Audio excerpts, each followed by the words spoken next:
friends, and welcome to my reading today. Today I'm going to share one of my favorite stories that I used to share with students when I taught in New Mexico as well, and it's titled Leo the Lightning Bug. And it's a book by Eric Drachman, and it's illustrated by James Muscarello. And I'm going to read it with you here today. I hope you enjoy. I also have a friend who's going to help me play the part of Leo.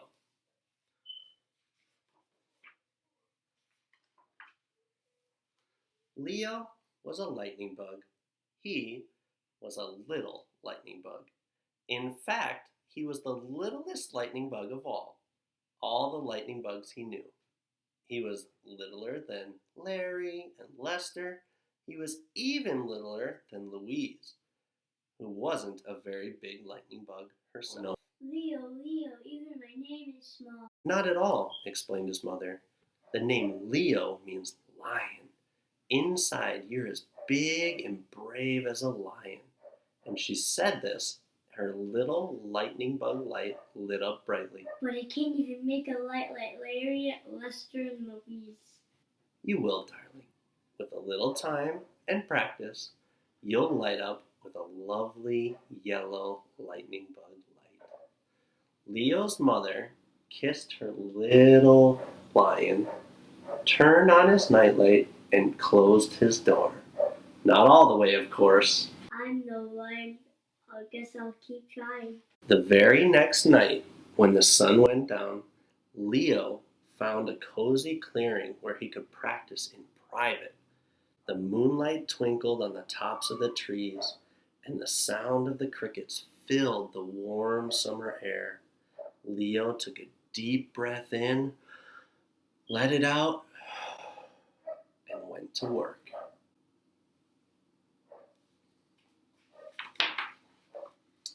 He started off with a little squeeze. No light. Then a push. No light. Then a big still no light. Me with a running start, Leo thought, and he flew all the way back to the edge of the clearing. Meanwhile, Larry, Lester, and Louise had discovered Leo's not-so-private practice place. They ducked behind a twig and watched and giggled at Leo's little efforts. Leo had his head down and was flapping his wings as fast as he could. When he reached his absolute top speed, he folded his wings, lifted his feet, and slid on his rear end. He clenched all his toes on all 6 of his feet, on all 6 of his legs. He squinched his face and all of his muscles as he squeezed. But looking down, Leo found nothing. Not even a glimmer.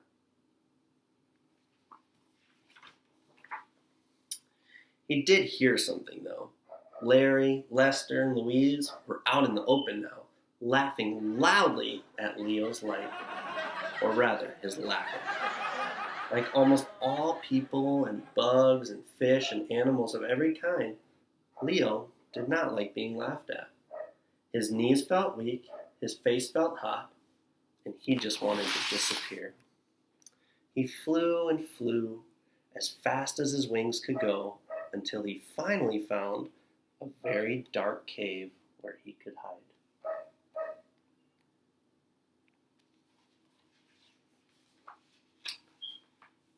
Perfect. A lightless lightning bug deserves to be in the dark.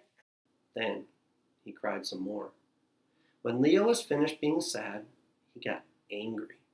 I'll never make a light. I'll never make a light. I'll never make a light. And it echoed inside the cave.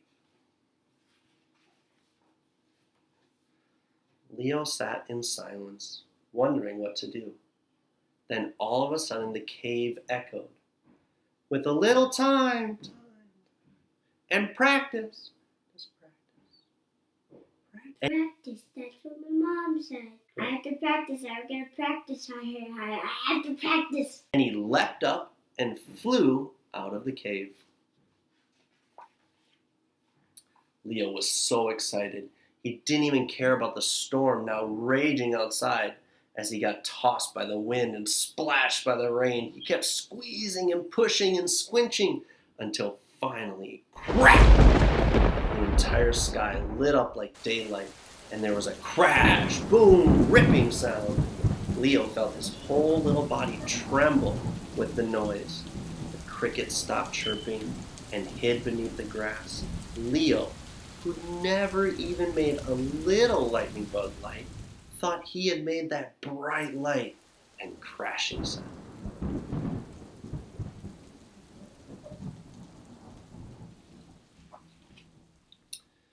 It was a little scary, but he tried again, and it was fantastic. First, Leo's light lit up, his very own light, and then there was a bright flash in the sky, and a big boom!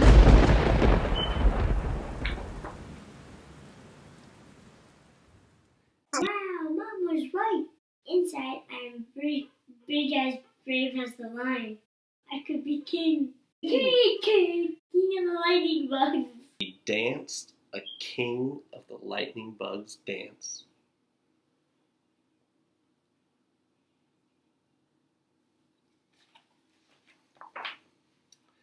When the rain let up and the clouds cleared away, Leo stopped laughing and dancing and headed for home. Larry, Lester, and Louise were waiting for Leo just outside his house. "We saw you in the woods," teased Louise, and the three of them burst out laughing. Just then, the strangest thing happened to Leo. Or actually didn't happen. Leo did not feel angry, or embarrassed, or scared, or anything. He had a lion inside of him. Yeah, I guess I did look pretty funny. "Hey everybody, look at me. I'm Leo," yelled Lester, flapping his wings and running in circles. Suddenly, he tripped on one of his other feet and landed face first right smack in front of Leo himself. When Lester looked up at Leo with a mouthful of dirt, Leo laughed so hard that his whole body shook. Louise and Larry were laughing too, and pretty soon, so was Lester. When they finally settled down, Leo said goodnight and opened the door to his house. "Leo," coughed Lester. "Leo, want to come play tomorrow?" I'd like that. He smiled, and his little yellow light lit up in the night. "Hey, Leo," squealed Louise. "Look at your light." Yeah, I know. Leo smiled proudly, and he went into the house. Later that night, when his mother came to tuck him in, Leo was glowing right through the covers. She smiled to herself and gave him a kiss. "I'm so proud of you," she whispered. And Leo said nothing, for he was already fast asleep. Well, that's our story for today, and I would like to thank Eric Drachman for sharing his book with us, and his publishing company, Kidwick Books, and for them allowing us to share this book with you. Please follow the links in the next page and check out some of his other books.